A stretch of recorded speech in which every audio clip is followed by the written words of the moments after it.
ကဘာပေါ်မှာရှိတဲ့ကြောက်စရာအကောင်းဆုံးအရာဆိုတာတခြားသူတွေအမြင်မဲလို့အိုရှိုကပြောခဲ့ပူတယ်ပြဿနာတစ်ခုကိုမိတ်ဆွေမကြောက်တော့ဘူးဆိုရင်မိတ်ဆွေကဒိုးတကောင်မဟုတ်တော့ပါဘူးမိတ်ဆွေကချင်းလေးဖြစ်သွားပါပြီခြေလောင်တဲ့အိမ်တန်ကလည်းမိတ်ဆွေနှလုံးသားထဲမှာပေါ်လာပြီးလွတ်လပ်မှုအတွက်ဟင်းတယ်မို့ဒိုးတွေမှာတော့လွတ်လပ်မှုဆိုတာမရှိဘူးဒိုးတွေကကြောက်ရွံ့နေပြီးတော့မှမသေးချာမရေရာမှုတွေနဲ့ပဲနေစဉ်စတိုက်နေတိုင်ကြတယ်ဒိုးတကောင်ကဘယ်တော့မှဦးမဆောင်တယ်လို့ချင်းသေးတကောင်ကလည်းဘယ်တော့မှနောက်လိုက်မလုပ်ပါဘူးချင်းသေးတကောင်ကသူ့ရဲ့အသက်ကိုသူ့ကိုယ်တိုင်ပဲလုံးဝထိန်းချုပ်ထားတယ်ချင်းသေးတကောင်ကညင်းကုန်တာကိုလက်မခံမင်းနဲ့ဘာလို့ရမယ်ဒါမှမဟုတ်ဘယ်ကိုသွားရမယ်ဆိုတာကိုဘယ်သူမှပြောပြနေစရာမလိုဘူး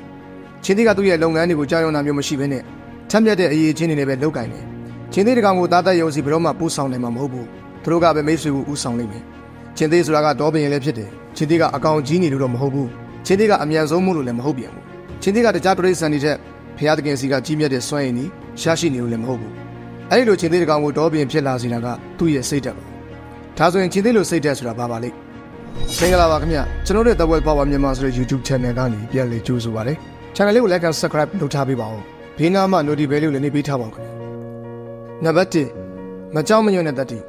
ရဲရင်မှုဆိုတာကချင်းသေးရဲ့အဓိကလက္ခဏာတစ်ခုဖြစ်ပါတယ်ချင်းသေးတကောင်ကဘယ်တော့မှရှုံးမပေးဘူးချင်းသေးတကောင်ကဘယ်တော့မှလဲလျောင်းမိမသေးသွားဘူးမော်ဆိုးဆရာကဝိုင်းထားရင်တော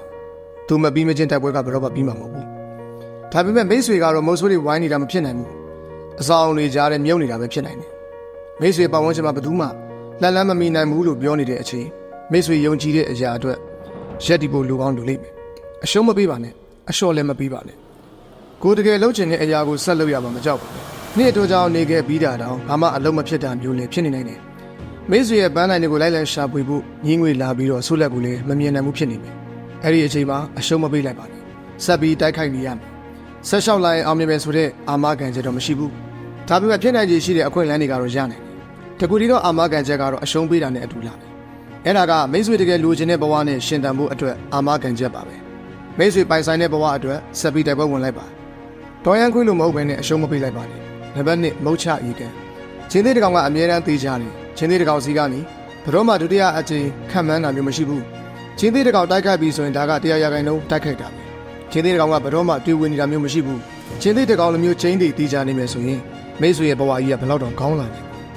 ကိုယ့်ရဲ့အစွမ်းစားနဲ့ကိုယ့်ကိုယ်ကိုယုံကြည်မှုစပြီးရှိလာခဲ့ဘာဖြစ်လာနိုင်လဲမကြိုးပမ်းနိုင်တဲ့ကိုယ့်ကိုယ်ကိုယုံကြည်မှုနဲ့တာဆိုရင်မိတ်ဆွေဘယ်လောက်ဝေးဝေးထိသွားနိုင်လဲ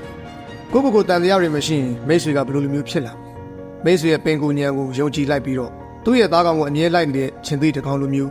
ချင်းသေးသေးကြမှုတစ်ခုနဲ့ဘဝမှာလိုချင်တဲ့အရာမှန်သမျှကိုလုပ်ကြည့်မယ်ဆိုရင်ပေါ့ဘဝမှာမိတ်ဆွေလိုချင်တဲ့ရလဒ်တွေကိုရဖို့တခြားလူတွေကိုအားကိုးနေလို့မရဘူးမိတ်ဆွေရဲ့ရလဒ်အတွက်မိတ်ဆွေတယောက်တည်းကပဲတာဝန်ရှိပါတယ်တာဝန်ယူပါပိုင်ဆိုင်ခွင့်တွေကိုယူပါပြီးတော့အမှန်တကယ်လှုပ်ဆောင်လိုက်ပါဘဝအတွက်အကောင်းဆုံးသောအရာတွေကဘာလဲဆိုတာကိုမိတ်ဆွေတယောက်တည်းကပဲသိတယ်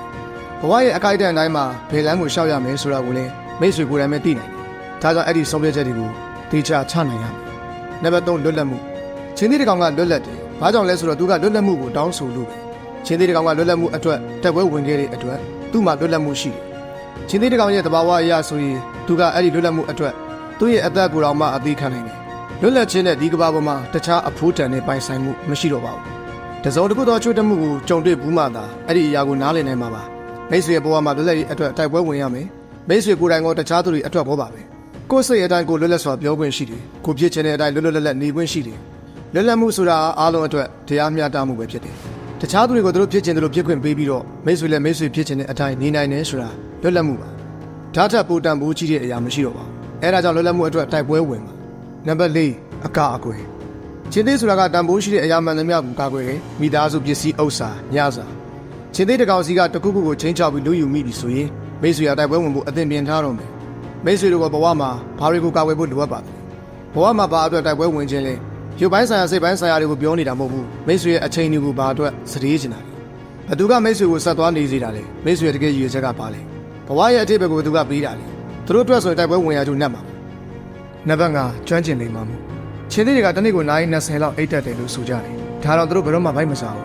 အဲ့ဒါဘာကြောင့်လဲသူတို့ကထပြီးအလုပ်တွေကိုပြီးအောင်လုပ်ကြတယ်သူတို့ကသူတို့ရဲ့ဂုဏ်သတင်းကိုရကြတယ်သူတို့ရဲ့အောင်မြင်မှုကိုရယူကြတယ်သူတို့ရဲ့လွတ်လပ်ခွင့်ကိုရယူကြတယ်ဘဝမှာရှင်ပြိုင်မှုတွေကနေရတဲ့ကြီးမားတဲ့ဆုလက်တွေဆိုတာရှိပါတယ်ဘဝမှာတခြားသူတွေထက်ပိုတန်ဖိုးရှိအောင်နေမယ်ဆိုရင်အချိန်တော်တော်လေးအတွင်းမှာပဲမကြာခဏဆိုသလိုမိတ်ဆွေကဆုချင်းမြင့်ခံရလိမ့်မယ်မင်းကဘယ်လောက်ကြာအလုပ်လုပ်ရတယ်ဆိုတာအရေးမကြီးပါဘူးမိတ်ဆွေအလုပ်ဘယ်လောက်ကောင်းကောင်းလုပ်ခဲ့တယ်ဆိုတာကပဲအရေးကြီးပါတယ် နိုင်ပေါင်းဘလောက်ထည့်ထားလဲဆိုတာရေးမကြည့်ပါဘူးကိုဖန်တီးထားတဲ့အရာကဘလောက်တန်ဖိုးရှိတယ်ဆိုတာကပဲအရေးကြီးပါတယ်ကိုအရေးချင်းရှိတဲ့ခေါင်းဆောင်တစ်ယောက်ဖြစ်အောင်မြင့်တင်ပါလေးစားလိုမျိုးအာယုံစူးစိုက်မှုပြင်းထန်တဲ့တန်ဋိဌာန်အစွမ်းကုန်အကောင်းဆုံးကြိုးစားမယ်ဆိုတဲ့ဆန္ဒနဲ့ဘဝရဲ့အရေးကြီးတဲ့အရာအလုံးကိုလှုပ်ဆောင်အဲ့ဒါကကိုလေးစားမှုနဲ့ဂုဏ်တက်စေပါလိမ့်မယ်မင်းကငါ့ထက်ညံပူကောင်းနိုင်တယ်မင်းကငါ့ထက်ပူတမ်းမာနေတယ်ငါ့ထက်မင်းကံပူကောင်းနိုင်တယ်ဒါပေမဲ့မင်းငါ့ကိုအနိုင်လို့မရဘူးငါရဲ့ရွယ်ချက်နဲ့ငါ့ကိုမင်းခွဲခြားနိုင်မှာမဟုတ်ဘူးငါပန်းနိုင်ကနေမင်းငါ့ကိုအာရုံလွှဲနိုင်မှာမဟုတ်ဘူးအဲ့ဒီလိုခံယူချက်အတွင်းမျိုးနဲ့လှုပ်ဆောင်ရပါမယ်ဒီကနေ့တက်ဆက်ပေးတာကချင်းသေးစိတ်သက်အကြောင်းအရာလေးပဲဖြစ်ပါတယ်မိတ်ဆွေတို့လည်းချင်းသေးစိတ်သက်လိုမျိုးဝိညာဉ်နဲ့ကြပါစေအားလုံးကိုအထူးပဲကျေးဇူးတင်ပါတယ်